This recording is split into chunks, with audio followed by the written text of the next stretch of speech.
hindi ako nakapagtapos ng kolehiyo. Huwag niyo akong mamasamain ha. Masaya ako sa lahat ng achievements na nakikita ko sa mga kaibigan ko. May nakapagtapos ng pag-aaral, nakapag-abroad, pagpunta na ng ibang bansa, doon na sila nagtatrabaho. Ayun, minsan hindi ko lang maiwasan na tanungin yung sarili ko, what if mag-aral ako sa ibang bansa? Kaya naghanap ako ng mga bansa kung saan ako pwede mag-aral at syempre kung saan ako makakatipid. Tinignan ko yung USA, Australia, Canada kasi yung talaga yung nasa option ko mga kabatang. Pagkakamahal, Diyos ko po, yung pala'y mahal mag-aral sa ibang bansa. Parang kailangan ko pa atang magbenta ng isang kidney.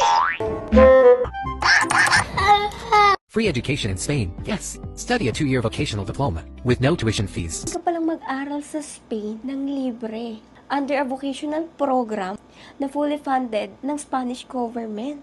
At ito pa ha, kung Pinoy ka, pwede ka maging dual citizen after 2 years. Wow! Tapos marami pa silang courses na ino-offer. Katulad ng culinary arts, hospitality, caregiving, aircraft maintenance. At ang best part na nagustuhan ko dito mga kabatang ay no tuition fee, no age limit, no entrance exam, internship as part ng curriculum. Ito ko tong website na to mga kabatang at syempre gusto kong i-share sa inyo. So pag click nyo yung link, doon yung mga information at saka kung ano yung meron dun sa vocational studies na Spain at paano mag-apply. Just click the link mga kabatang para ma-check ninyo if eligible kayo. Ako, na-check ko na yung akin at ako ay eligible. Malay ninyo, di ba?